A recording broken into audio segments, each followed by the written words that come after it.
There are two key areas that with certainty, almost 100% certainty, I can say you're probably missing in your company or your organization, or you're at least deficient in. When we think about marketing and messaging, we always think about client facing. What are we putting out to try to attract, educate, onboard new customers? Sometimes, if you're ahead of the curve, you're thinking about also how are we retaining those customers? So how are we continuing to market and message to the customers that we've already brought on board? So if you're even at that level, you're still kind of ahead of the curve in the class. But there's two areas where we can apply marketing and messaging. And usually if we've done a good job on our original messaging, we don't have to reinvent the wheel. But two areas where we're not doing it, and we really should be in order to sustain our businesses, to get the most out of them and really build solid foundations for healthy, strong businesses that are going to last. So these areas are, what about the messaging inside of your company?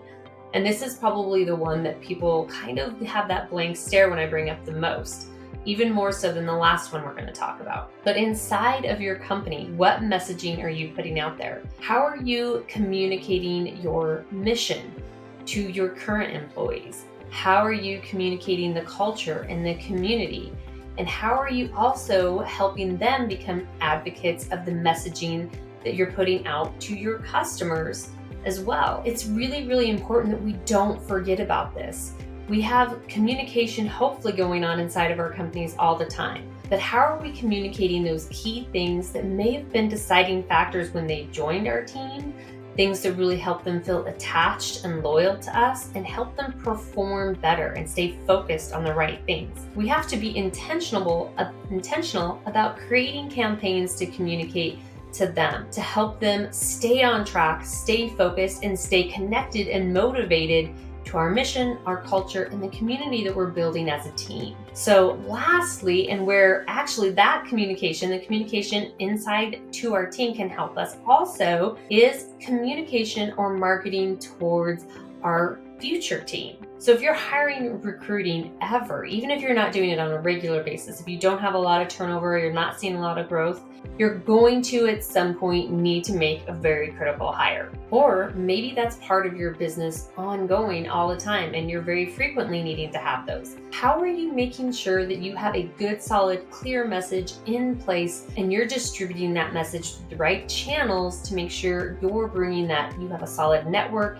you know how to clearly communicate why somebody would want to join your team, what the mission is inside of your team, because that's a highly influencing factor in these environments. And how are you always prepared to continue to bring in top talent? You can actually use messaging internally to help your team, help you recruit those people as well. So there's all kinds of ways that we underutilize the marketing strategy and the messaging that we create for our businesses. And sometimes that main message, the customer-facing message, can be reworked and reworded to work in these other two areas. So I want you to sit down and ask yourself, have I intentionally thought about the messaging that I'm creating first and then deploying inside of my company to keep us connected, to help them, the maximum results for the company, to retain that top talent? And then also to recruit top talent or great partners in the industry that can help grow and really talk about and lift up our businesses. Are you doing that in your company? Have you sat down? Have you thought about what that message looks like? What story should you be telling in each of those different areas? And what are the mechanisms that you're going to deploy to send that story out to them? So if you haven't thought about that, now's a really good time to be thinking about that. And I'm always happy to walk through that with you. I think the best place to start is start with building a story brand by Donald Miller. Think about it, not just customer focusing, but how could I use this inside of my company?